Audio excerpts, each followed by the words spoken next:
Okay, hi everyone. Out in audience land. Today my presentation, as the title insinuates, is about the new upgrade to views, which is happening, does anyone know? Shortly, 2 weeks' time, weekend of the 4th and 5th of July, scheduled at the same time as the usual ITS maintenance, routine maintenance weekend. So, normally Mr. Views would be here, but unfortunately he has the man flu, so I'll be riding solo today. Now, I know that when we think about a Views upgrade, we often feel like this, either outwardly or inwardly. But really it's not that bad, and hopefully by the end of my presentation today you'll be feeling more like this. Okay, so we've had limited testing time, so this is based on myself, Elizabeth, Hermie and Tom's testing of these tools, and these are the latest enhancements and additions in functionality to the upgrade. So first cab off the rank and a long time waiting is the messages tool. So the messages tool is like an internal email in Views, so the messages that stay within the Views environment. So usually when you send, or when an instructor sends a message to students, a student actually has to go into the message tool or the message link on the course menu to see if there are any messages. Well, now it's flagged in the What's New module on the dashboard page. So when they log in, this is the first place they go to. So you can see in this screenshot, there's one course message. So they can click on that link and then the message box will open up and they can see it will aggregate all the messages from all their units. Or they can go into individual unit sites and access the What's New module that pertains to that particular unit. So now at least we can see that there's a message in there. Okay, the next new enhancement or new feature is the date management tool. So usually instructors request a copy of a site from semester to semester. So for example, you might ask for a copy of an order semester unit for spring semester. And normally what you would need to do is make any updates to assessment dates, or if you're using adaptive release, etc., which means you need to navigate throughout all areas of your view site to change those dates manually. Well, now what's included is the date management tool.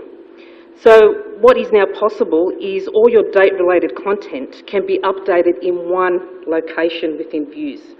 So I think that's a really nice enhancement.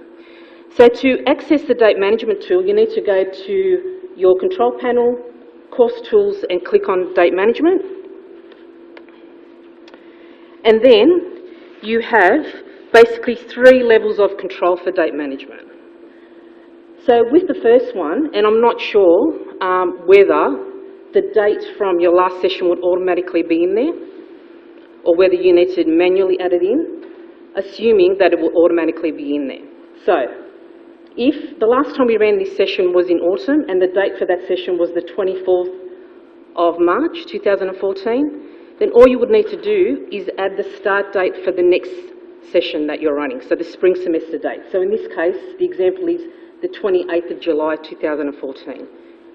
And then it will automatically change the dates to suit that semester.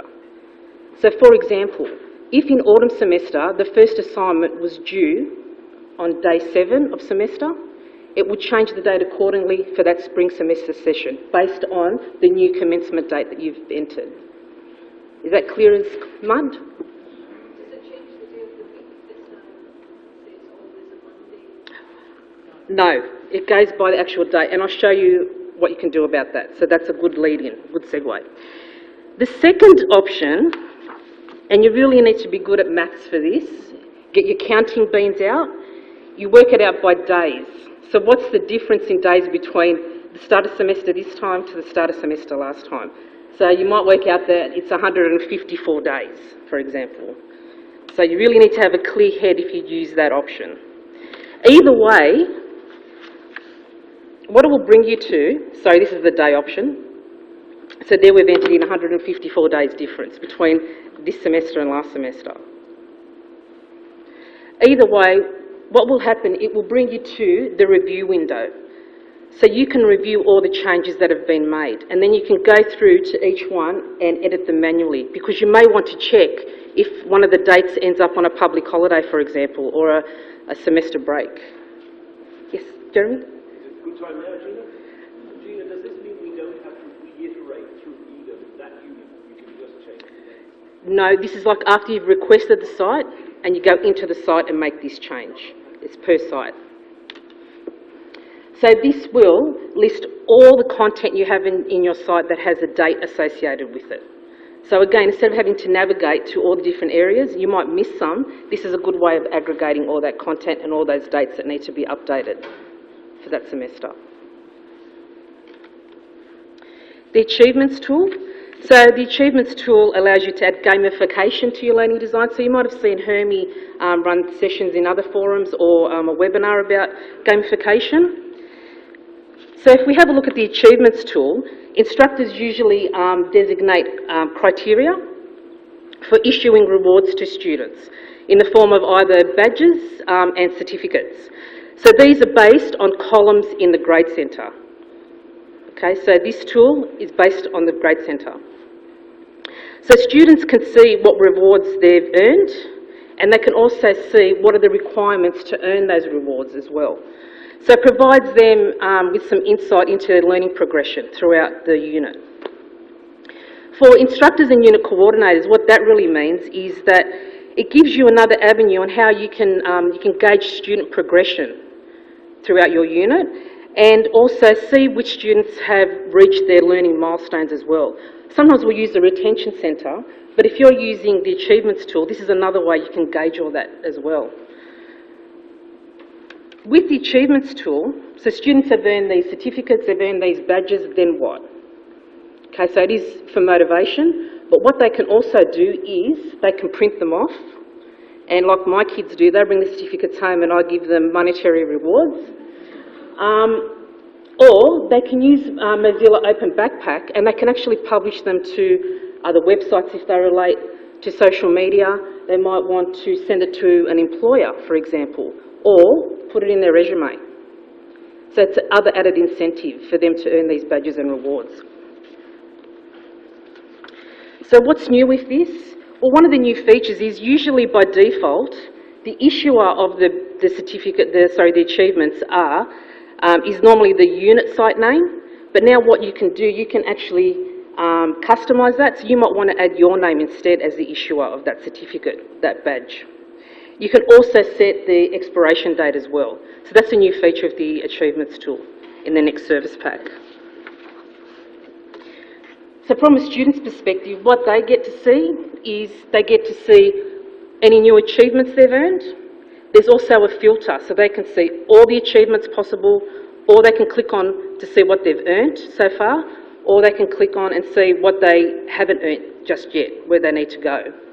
They can also go into each individual certificate or badge and have a look at what the requirements are to achieve it, the specific details, publish it out to Mozilla Backpack, or view or print that certificate.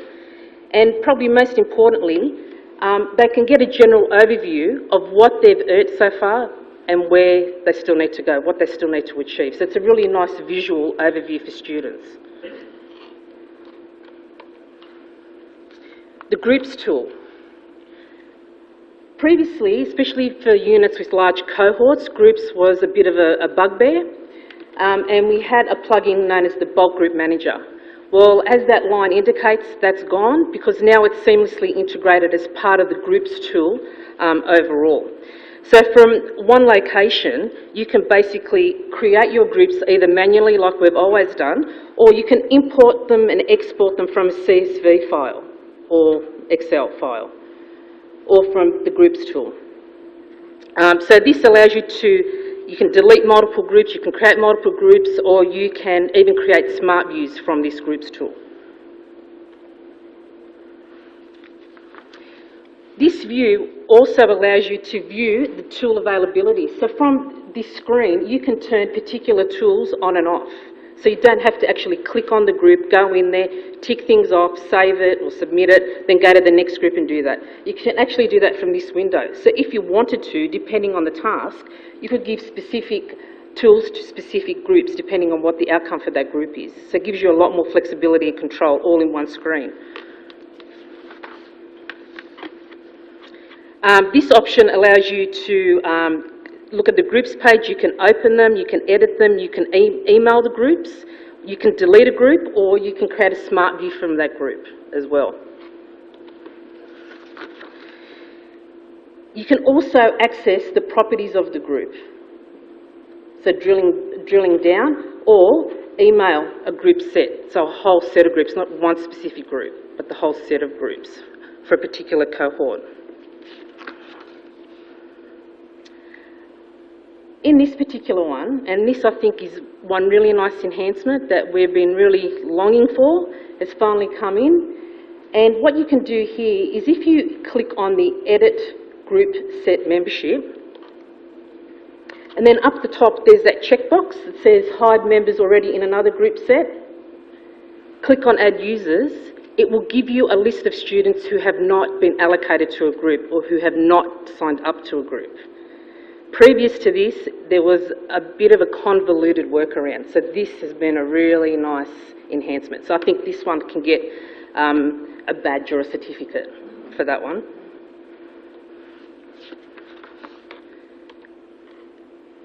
And with this one, guess what? They've finally got a search functionality. You can actually look for a student. So you can type in a student's name and you can see what group they've been allocated to. So this in particular is important when a unit coordinator or instructor is asked, you know, can you tell me what group I'm in because I've forgotten. You can now easily look them up. So I think that also deserves a badge or a certificate. The Inline grading tool, one of my favourites, now has a new improved user experience. In the top right-hand corner, you can see there's that little 4-arrowed box zoom button.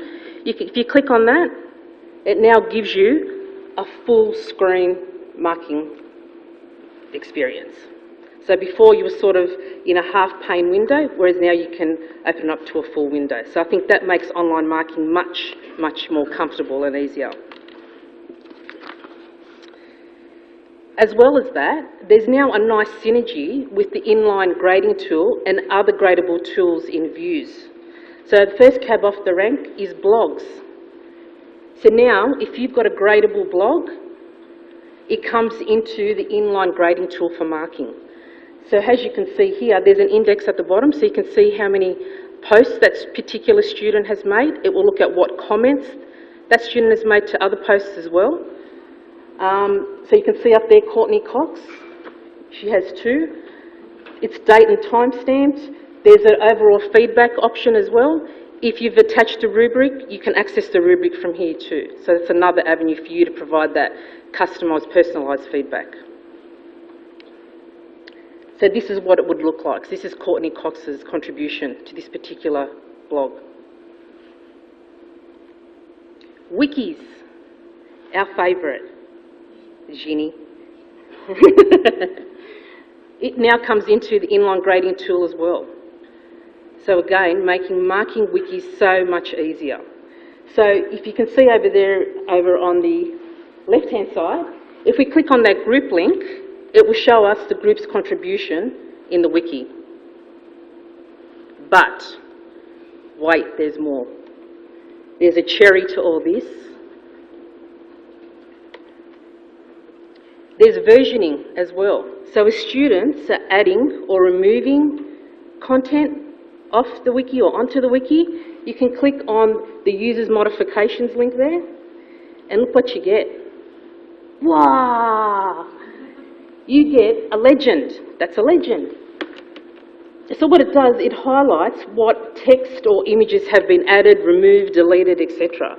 So it just makes marking wikis so much more easier and more efficient as well. Here's an example of inline grading with journals. similar to blogs.